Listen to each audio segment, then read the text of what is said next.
I'm here at Marvel Superhero Island to do a tour. This is my second tour so far at Islands of Adventure. So let's go see what there is to see at Islands of Adventure's Marvel Superhero Island. Just before entering Marvel Superhero Island, there's this kiosk with a very cool souvenir option. You can have an artist draw your name in very creative ways. There's some examples of names with superheroes and animals. Next time I'm here with my kids, I want to have this done. As we cross the bridge, we're greeted with loud sounds coming from the Incredible Hulk coaster.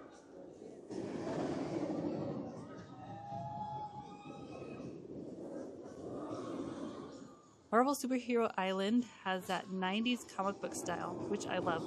I grew up watching Spider-Man and the X-Men, so this land is very nostalgic for me. The quick service restaurant Cafe 4 is straight ahead. We will look inside that in a little bit.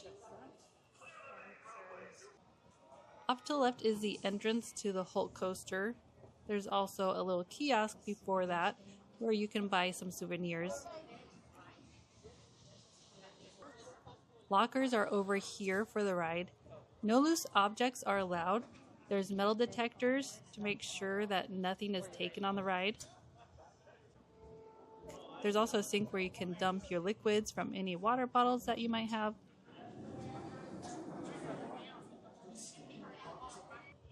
When the Hulk coaster launches, it makes a thunderous roar. That sound comes from custom-built speakers hidden inside the launch tunnel. Riders will go from 0 to 40 miles per hour in 2 seconds, and that's when you hear the iconic roar. It has 7 inversions, and the minimum height requirement is 54 inches tall to ride.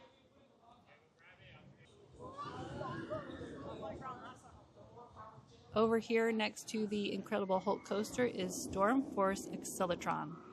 This ride was added to Marvel Superhero Island a year after the theme park first opened in 1999. This is one of the few rides that has no height restriction. In this teacup style spinning ride, you get to spin up a storm in order to help X-Men Professor Xavier and Storm defeat the evil Magneto. Use your ride vehicle to generate storm energy as you circle around amid thunder and lightning sounds and light effects. If you need a nice shaded spot to relax, there are some benches around the ride. Even though there is no height restriction, they do offer child swap for this ride. As we head into the rest of the land, there is a bathroom next to the Cafe 4. This is also where you'll find some portable chargers. Here's the menu so you can see what they serve before you go in. The food served here are things like pasta, pizza, sandwiches, and salads. This place doesn't have great reviews, although I've never eaten here. But there is plenty of seating. If you want to eat here, make sure to check the Universal Orlando app, as there are days when Cafe 4 will sometimes close as early as 3 p.m. You can even see the arcade from the restaurant. Across from Cafe 4 is Interplanetary Popcorn, where you can get a few snacks, and they have refillable popcorn buckets. And here's another snack stand. It has cotton candy and the Coca-Cola Freestyle refillable cups. As we walk through Marvel Superhero Island, there will be some phones that you can pick up and hear a message. So make sure to be on the lookout for those when you're walking around. Next to the cotton candy snack stand are some Coca-Cola Freestyle machines. There's even more in the Captain America Diner. If you need to cool off, here are some misters.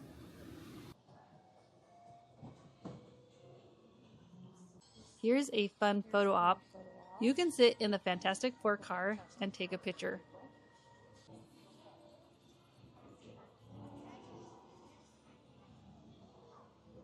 Let's go check out Kingpins Arcade. This is not free. You do need money to come in and play the games in here. However, during one of the Orlando Informer meetups, the arcade is normally open for free play. So you can play the games for free, but you can't win any tickets or prizes.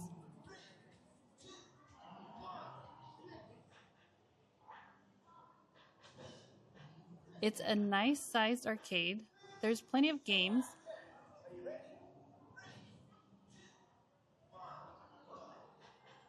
just outside the arcade are some street signs. Stanley Boulevard is named to pay tribute to Marvel's creator, Stan Lee.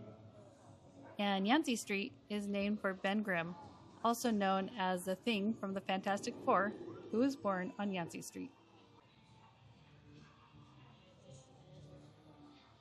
Let's go into our first store. This is called Marvel Alterverse store. As we walk in, there's plenty of Captain America merch on display. They have Universal Orlando Resort t-shirts and tumblers with Marvel characters on them.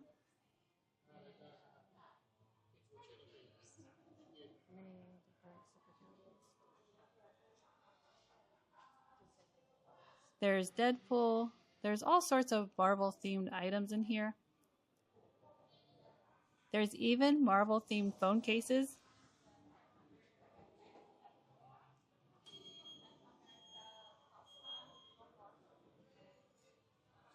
On this wall, there's Marvel plushies, a few comic books, and mugs. So make sure to stop inside if you're a huge superhero fan. Although this is not the only store, we will go look at the other ones later on. Sorry, I'm not stopping to look at any items in particular. I just wanted you to get an idea of what is in here. Since this is a land tour, there's so much to see, and I'm trying to make sure the video doesn't go too long. Across the street from the store, down Yancey Street, is Dr. Doom's Fearfall. It's tucked back here. You know the saying, stop and smell the roses? Well, make sure to stop and appreciate the theming. There's Easter eggs and so many details that get missed. There's a story behind these explosions and burn marks of characters on the ground. These are shapes of fallen heroes that Dr. Doom has defeated. The explosions and burn marks in the pavement lead up to Dr. Doom's Fearfall.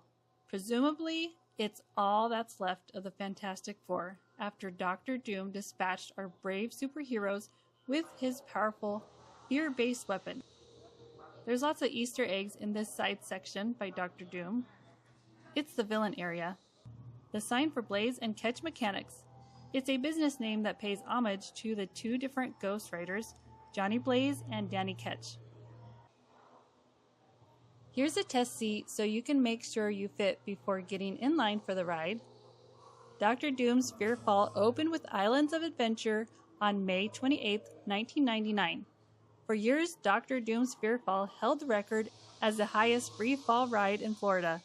It still towers over the land, with a view of nearly the whole park at the top.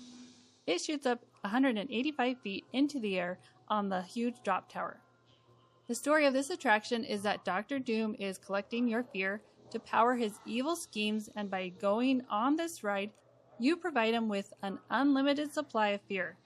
The attraction pulls guests up and down at almost 40 miles per hour. The height requirement is 52 inches for this ride. The single rider line is over here. This is a really nice feature that Universal has at their attractions. You can use it if you are alone or you don't mind being split up from your party. Norman Osborn's corporation is represented by a sign on the windows. This building's facade also features busts of Venom and Carnage. Next to that is Gladiator's costume shop. This shop's name refers to a villain who was a costume designer linked to Daredevil.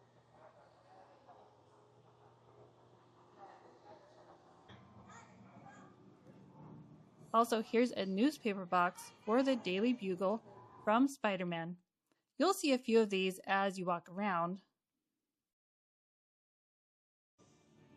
As I was saying before, the overall design reflects the bold, highly stylized comic book art of the 1990s, when the park was originally built. The murals and comic book style artwork was illustrated by comic artist Adam Kubert. Adam signed his work in creative ways to include it within the murals. You can see his name on Wolverine's foot, so make sure to look at the comic book characters and see if you can spot Adam's name on it. Here's the Daily Bugle snacks and drinks stand. It was refreshed just a few years ago. Universal often updates the menus, so this one could be different when you visit. They have a pizza hot dog, a chili cheese dog, and an empanada. I think they recently added a breakfast sandwich as well, so you could grab that if you wanted a quick breakfast. Here is a centerpiece of the land. It's surrounded by yellow rays of energy. The center is the impact point of the asteroid. Each ray has different characters on it, which represents the different eras of Marvel's Golden Age, Silver Age, 90s, etc. The backstory of this land is that in 1999, an asteroid struck in Victory Plaza, and it opened a rift in the space-time continuum. And through the exhaustive efforts of Reed Richards of the Fantastic Four, the rift has become stable, and so guests are now able to enter the Marvel Universe. The asteroid had a very unique composition that attracted notable scientists and high-powered corporations, which populates the land. And the island is locked in an ongoing battle between the forces of good and evil. And at any moment, it's capable of being blasted off to another area. If you ever need to get away from the crowd, this is a perfect spot. Not a lot of people come back here, and it's got some great views of islands of adventure. The yellow lines you see on the ground are the yellow rays of energy that stretch out into the land from the point of impact. These are the interactive communication devices. You can push the buttons to hear messages about supervillains on the island. Calling all villains, thugs, and ne'er-do-wells. Word on the street is that the Avengers are engaged in an outer space battle to save the Earth. So it's a free-for-all here on Marvel Superhero Island. I got tips on Sid and Marty's jewelry exchange because I'm getting engaged. But otherwise, the sky's the limit. Rob, loot, and steal like there's no tomorrow, because there may not be one. That's all. This is the outside of Captain America Diner. There's plenty of seating back here, so you can sit outside and watch the roller coasters as they go by. But if you want to stay cool, then sitting inside is a good idea. The AC keeps it very cold. That's one thing I struggle with when I come to Orlando. You go from being really hot to freezing when you walk inside. I wish the temperature inside was just a little bit warmer. I don't know if you've ever noticed. I will get on the shuttle from the hotel and it always is so cold, and it's the same with the stores and the restaurants. And so it's nice to get out of the heat, but at the same time I feel like I need a coat once I step inside. I also forgot to mention when we were in Cafe 4, which was the restaurant we were in earlier, that's where they have a character dining experience called Marvel Character Dinner. Prices could change, but at the time of this video, it's $56.99 for adults, which is age 10 and up, and children cost $31.99. You get to meet a bunch of characters from the Marvel Universe. It includes food and one non-alcoholic beverage. Reservations are required. Here are more of the Coca-Cola Freestyle machines. At the Captain America Diner, they have sandwiches, hamburgers, and salads. They also have some unique sandwiches. There's a smoked pork barbecue double burger, a hot honey chicken sandwich, plus there's a vegan sandwich. It's called Crispy Garden Vegan Sandwich. They also have chicken tenders and milkshakes. Just outside of this restaurant on the corner is a fruit stand. Here you'll find churros and pretzels, fresh fruit and drinks.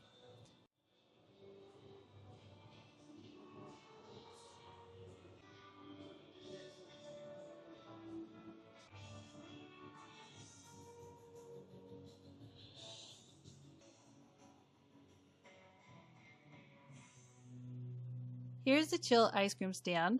They have ice cream cups, waffle cones, and ice cream floats. They also have Dole Whip soft serve sundaes, and there's 3 different flavors. There's pina colada, lime tart, and strawberry s'mores. I'll have to come back and try this because those sound really good.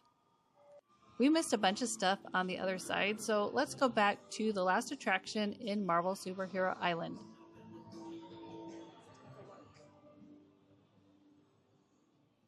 This is the exit gift shop for the Amazing Spider-Man ride.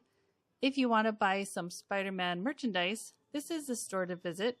It's full of Spider-Man stuff, sweatshirts, backpacks, mugs, plushies, blankets, keychains, magnets, masks. anything you can think of.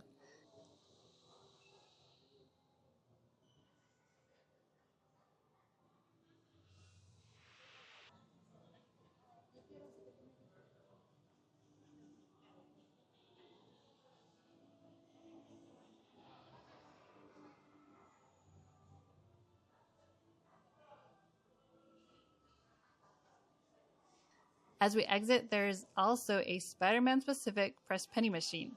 So if you like getting press penny for a souvenir, then this is a spot to come, especially if you like Spider-Man. Here's more facial transformations. Have your face painted to look like your favorite superhero or villain. These are things that get overlooked. There's so many fun things to do in this park, not just rides. Speaking of rides, here's Amazing Adventures of Spider-Man. It has a minimum height requirement of 40 inches. My daughter had just turned 4 years old the first time we came to Universal, and she was 40 inches, although she did not like the motion simulator rides here at Universal, so we ended up in the child swap room. But it's good to know that at 40 inches, there's a lot of younger kids that can ride. Walking through the queue, you will see the newspaper facility of the Daily Bugle. One room is where Peter Parker is developing his photos. When Spider-Man opened in 1999, it was the first ride to blend 3D film with motion-based ride vehicles and physical sets. The ride vehicle is called the Scoop. It won multiple awards and is still considered one of the best theme park rides in the world.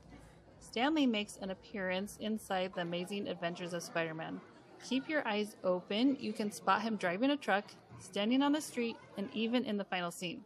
And here at Universal, they don't like you filming on rides, so I can't film on this ride. If I do show any kind of video of this ride, it would be from the official Universal Orlando Resort YouTube channel. Just outside the Amazing Spider-Man ride is an Auntie Anne's Pretzels. I think Doc Ock wants a pretzel. As you can see, there's a lot of snack stands inside this land. Character meet and greets are also a fun part of this area. Unlike at Disney, Marvel characters at Universal still wear classic 1990s comic book costumes, giving fans a retro vibe they won't see anywhere else. You can meet characters like Captain America, Storm, Wolverine, Rogue, and Spider-Man. Now we'll take a brief look inside the store. It's more Marvel-themed merch. There's t-shirts, backpacks, hats, and stickers. This shop is also where you'll find a bunch of comic books. So if you're looking to buy a comic book, you should come in here. There's not a huge selection, but it's nice to know that you can at least buy some comic books while you're here at Marvel Superhero Island.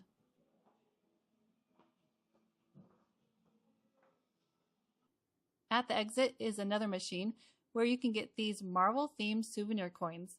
It's $7 for one and $20 for 4. I really like these. They are more than the pennies, but the images on them are very clear. Sometimes on the pennies, it's hard to make out the words and image, so I really like these coins as a good souvenir. At the end of Marvel Superhero Island is the other set of restrooms and another machine to get some portable chargers if you need them. The comic book character above the restrooms is Namor, also known as the Submariner. He is the ruler of Atlantis, half human, half Atlantean, and considered an anti-hero. He worked with and against various superheroes like the Fantastic Four and the X-Men. As we get to the end of Marvel Superhero Island, there's one last snack stand, the Lemon Slush. Here you can get a lemon slush, churros, and the famous stuffed pizza pretzel. I actually did try the stuffed pretzel because I've heard so many good things about it, and so I wanted to see what it was like. Unfortunately, I had mine at the end of the day, and it wasn't as good as I thought it would be. The cheese wasn't oozy and gooey. It was more dry. But maybe I just got a bad one. Well, that's Marvel Superhero Island, full of fun, nostalgic 90s comic book vibes. The next land tour will be Toon Lagoon, another very colorful area. Let me know if you want to see a food tour of Marvel Superhero Island. I think that would be fun with how many snack stands it has. If you haven't seen it yet, Watch this video next. It's our walkthrough of Seuss Landing. Thank you so much for watching, and I'll see you in the parks.